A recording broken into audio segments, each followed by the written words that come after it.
Hello friends, and welcome back to my YouTube channel. And this forum is on alcoholism, addiction, and anything related to those topics. And thank you so much for subscribing to my channel. At the time, the taping of this video, we are nearly at 1,000 subscribers. So please, if you have not subscribed yet, please just click on subscribe below so I can get to that first goal of 1,000 subscribers. I am the author of Help, I Think My Loved One is an Alcoholic, a survival guide for lovers, family, and friends. And today we're going to focus on why embracing a higher power is essential to your recovery. Now, this is your recovery whether you are an alcoholic or addict, or you are someone who loves an alcoholic or addict. Now, hopefully by the end of this video, you will be just as convinced as I am that you need a higher power for recovery. Now, some people are allergic to the word God, they're allergic to the word religion, they're allergic to the word higher spiritual self.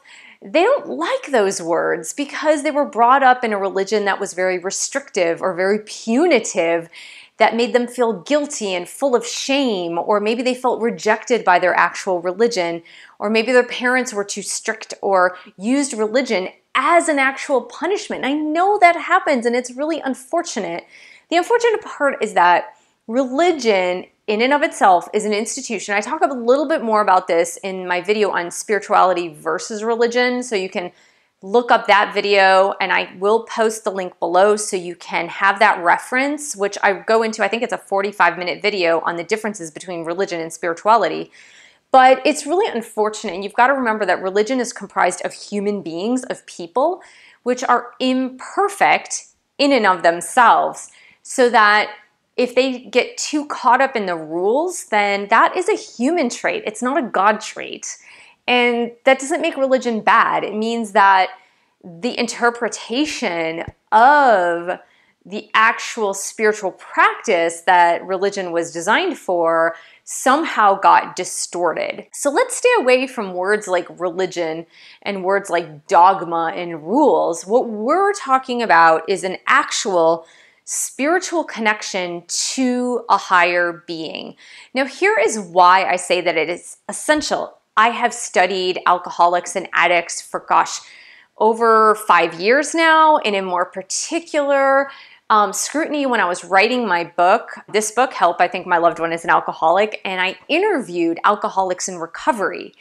And what I found is that 100% of the time, the alcoholic or addict in long-term recovery, now that is the key word here, long-term recovery, which for me that meant more than 2 years. The first 2 years of sobriety or recovery are the most difficult, they're the most challenging. The brain is still readjusting and reestablishing itself to being off the chemicals that are comprised in alcohol and drugs. And also, the brain is still growing and recovering, but also the behavioral changes that have to take place are still forming. It takes a while to develop new habits. It takes a while to develop new patterns of thinking and new ways of being, and it does not happen overnight. For those of you that love an alcoholic or addict, do not delude yourself into thinking that a 30-day rehab or a 6-month outpatient treatment center or whatever it is going to instantaneously fix your alcoholic loved one, because it won't work. It's an ongoing process of healing, and it's an ongoing process of working the 12 steps, behavioral changes, physical changes, meaning like they need to start eating properly, because a lot of times amidst the addiction, they're not eating properly and they're not hydrating with enough water. So a lot of those changes need to take place, as well as emotional healing and ways to deal with things like anger and sadness and frustration. So all of those behavioral changes are happening at the same time, and changes take time, frankly. I mean, that's just the way it goes. But what I found was in interviewing all the alcoholics in recovery that I interviewed, and remember, the term is long-term recovery, who were successful in long-term recovery, they all, 100% of them, embraced this concept of having a higher power. Now, not all of them had a belief in God, or as we as Christians, for example, say God the Father, Jesus the Son, and the Holy Spirit, or even God in the sense of Judaism or God in the sense of Islam. Not necessarily. They may have started out as atheist or agnostic, or may have grown up in a certain faith and then rejected that faith, or maybe some of them did still have a sense of faith in God. But the evolution of recovery and the evolution of healing from their disease for 100% of them, in order to maintain long-term recovery, all of them admitted that they needed the higher power. So what does the higher power mean exactly? Well, for me, a higher power means Jesus, the Son of God, and God the Father, and the Holy Spirit. That's what that means for me. For you, it might mean something totally different. And in the beginning of recovery, you can define your higher power in any way that you see fit. Now, this is taking baby steps, right? It's taking baby steps toward reaching outside of yourself, toward something greater than yourself, in order to help that healing process. And when I mean that, if you love an alcoholic, you need to go through a similar healing process, because there have been wounds and there have been patterns of behavior that have been unhealthy for you in the midst of that alcoholic relationship or the relationship with the addict. So the recovery process, although it looks a little bit different, is the same in a way. The steps that you need to take are actually the same, but they're going to be developed in different ways because, for example, if you're not addicted to a substance, of course, you're not struggling with that substance while trying to work the steps or while trying to develop your sense of spirituality. So it's going to look a little bit different.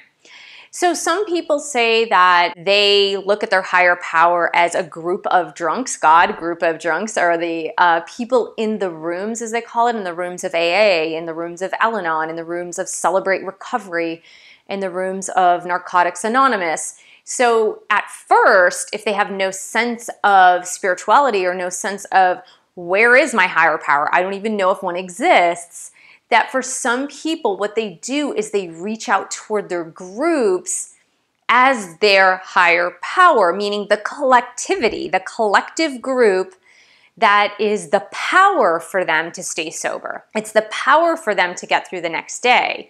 And they can use that power, the power of the collectivity, to help them just, if they need to call someone, if they feel like they're going to fall off the wagon, or they're going to take a drink, or they're going to go out and get a drug, they can call upon the fellowship of the people in AA meetings and Celebrate Recovery meetings in order to help them get through that day and get through the next day as well. And so some people just start with that. They start very, very small. Some people start with a concept of a higher power that says, like, anything positive that can help me get through the day, even if it's just saying, like, hey, God, if you're out there, can you just help me not take a drink today? So it's not necessarily praying, it's not necessarily belief, but it's just a reaching out. It's a surrender moment. And that's super important. Now, here's why. I'm going to explain to you the mechanics of what goes on in addiction. So the crazy, crazy merry-go-round that is addiction, it's this unending merry-go-round that is so insane and so crazy.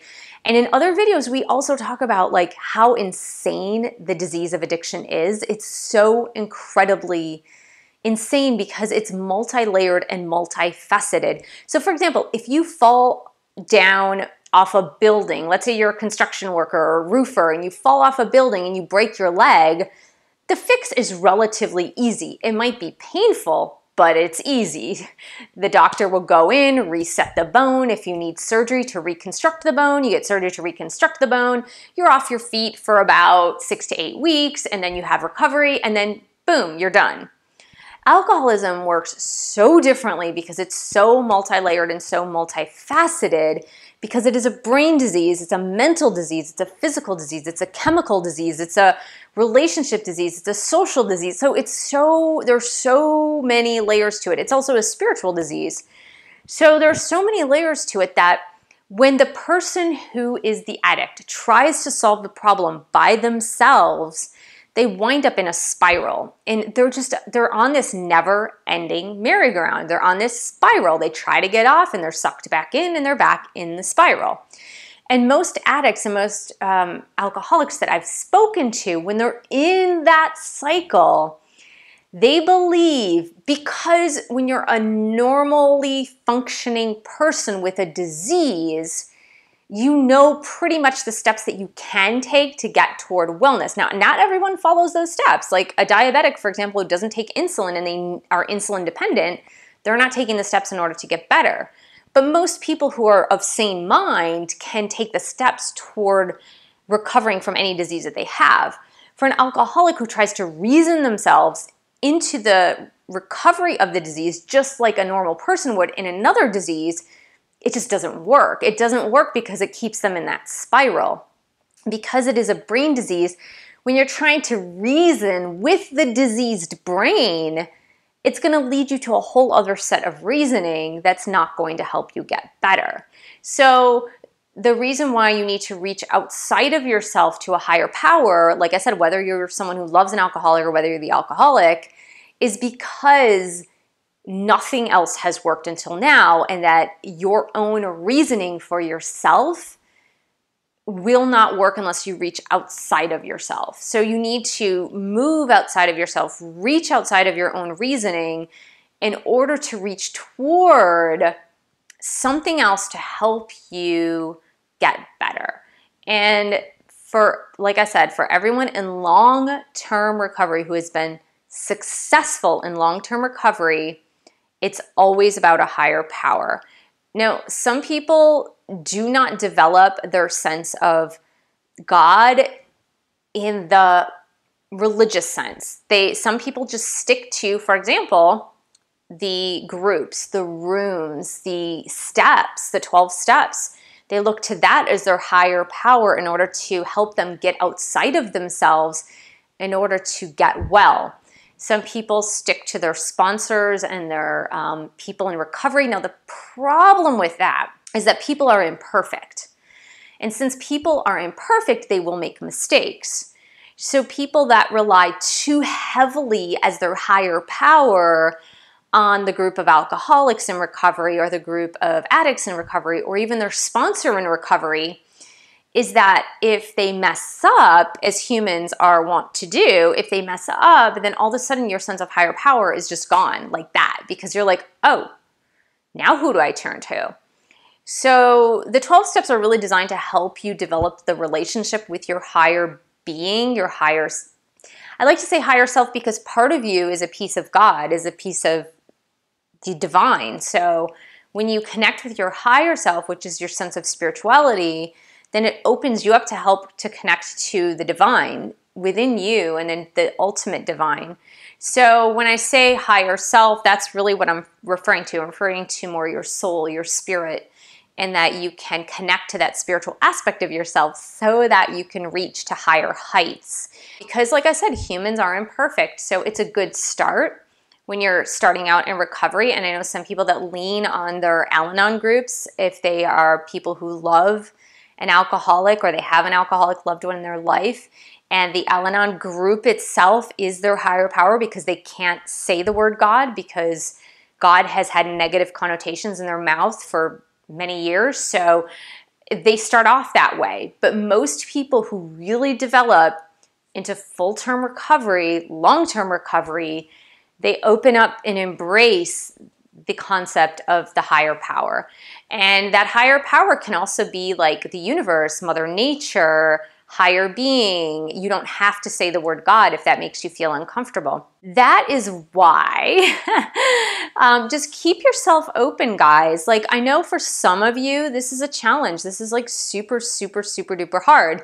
For me, I'm in the way opposite spectrum. So for me, it's really easy to have faith. It's really easy to have a relationship with my higher power. It's super easy, but I was hardwired like that. Like I was built like that. So not everybody is built like that. I totally get it. I totally understand that.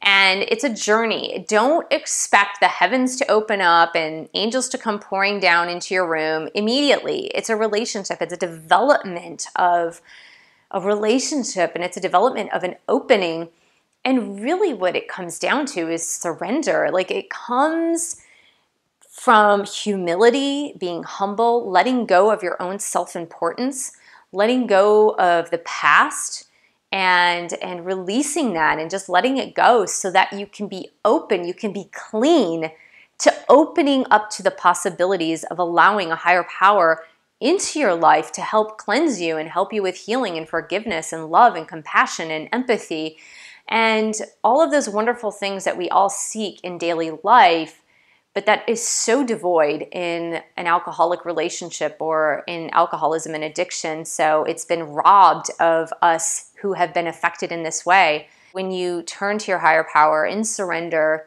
all of those things that are negative start to wash away, and it really leaves you open to the beautiful things in life. So thank you so much for joining me. Please subscribe to my channel below. Share this video with friends, family, and your dog. Thank you so much for pledging your support on Patreon. I love making these videos for you, and by you pledging your support, whether it's $1 a month, $5 a month, or $20 a month, it helps me make these videos possible because let's face it, we all have expenses and things like camera equipment and lighting and mics and batteries and all that, it comes at an expense. So it's www.patreon.com/Michelle S. Fondin, and I will see you in the next video.